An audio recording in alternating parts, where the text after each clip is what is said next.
Okay, I'm back with another video, and I just want to keep running. So if you watch the video before this one, that appears before this, where I have the same colored outfit in the thumbnail, you'll notice that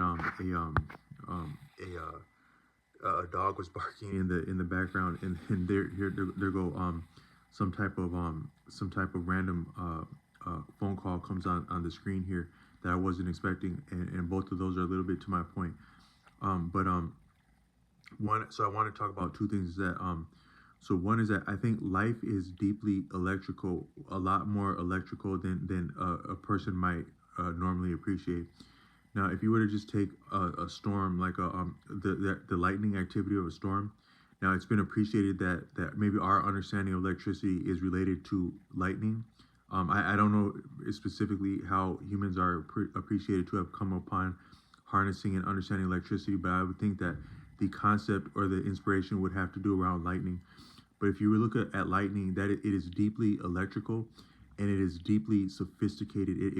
It's almost graceful. If you look at a storm, it's like an example of like how a master, if you would imagine a master painting something or doing something, the subtlety, the efficiency, the economy, the force, the strength is perfectly balanced and tempered and profound, and it is deeply electrical.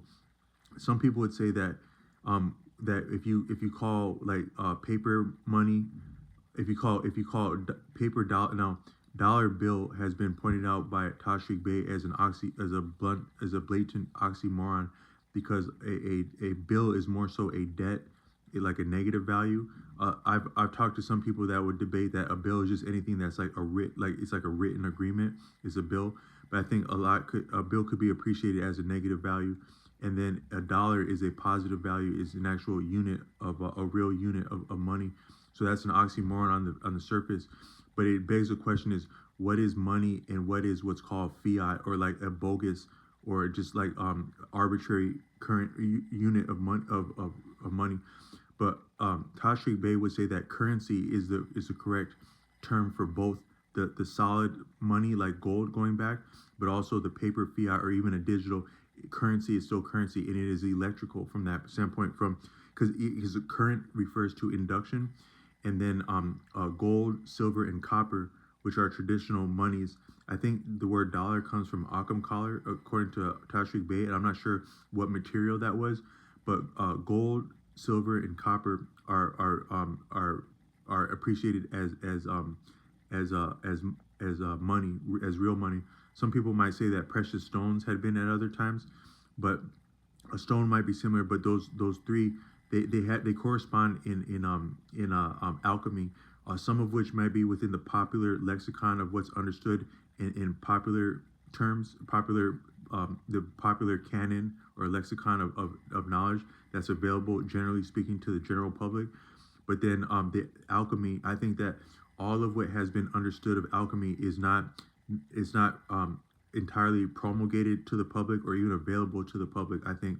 And there might be realities around alchemy that they're part of how we have come to have things like chemistry and physics and some of the sciences.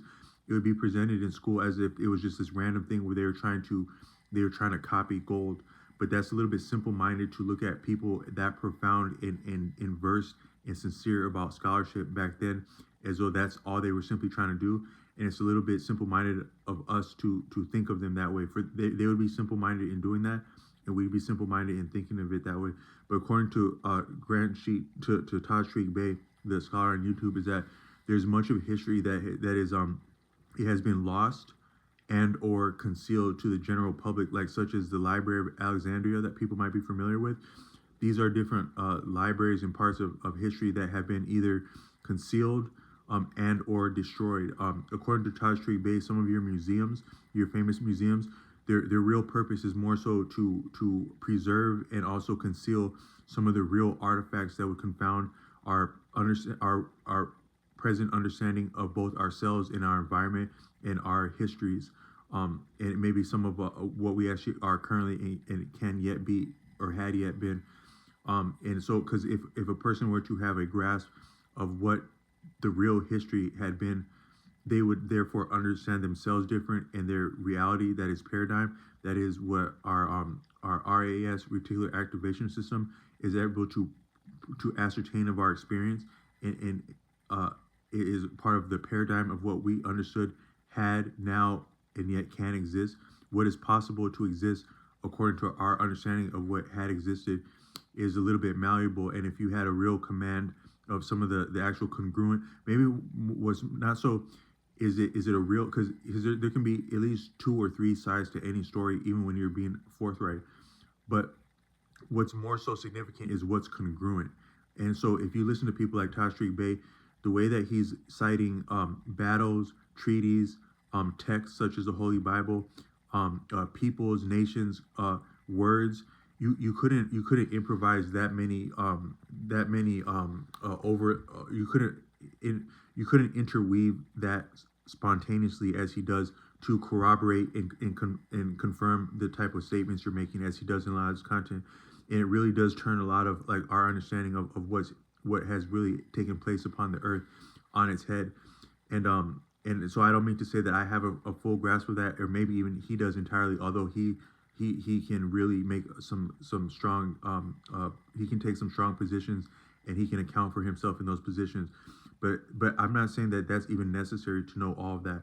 What's more so necessary is just to be is to look to work with what we have, and what is left, what remains, just to work with the bare artifacts that are still with us, and some of which is within the language, the etymology of words, the way words are constructed. They also word groups. I've said in another video, like synonyms and antonyms.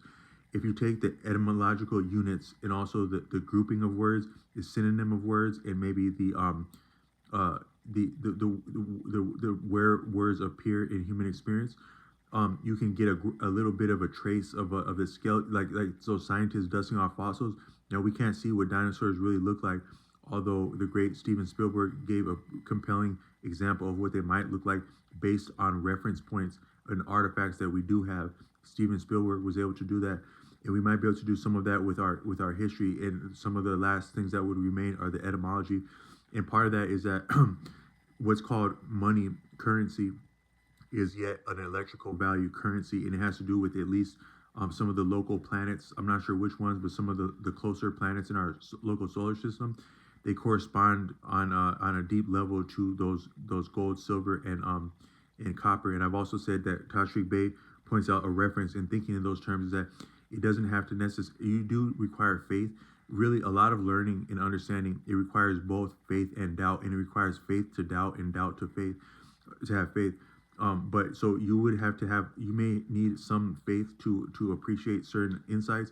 But he just goes to make he takes the position that so a human body is composed of largely water, if you and such as the womb, but also there's like salt, a lot of salt dynamic around salt in the womb, in the creation of the formation of a fetus.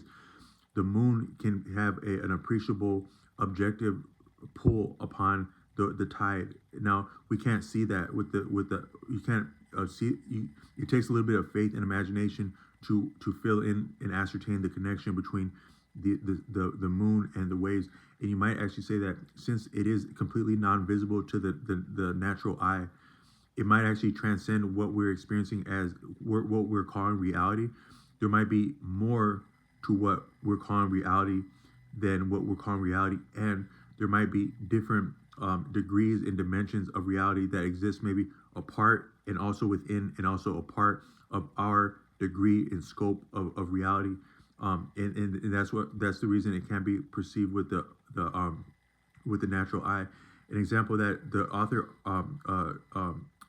Sir John Woodruff has said that if you take different beings, like you take insects, dogs, birds, men, they have a different range of awareness. They call that ken. Like your ken is your range of awareness, and it's vastly different from different beings. So you could say that what an insect experiences could be more real, more vivid than what we do. Like you imagine like a frog view, or like a bug eye view or something.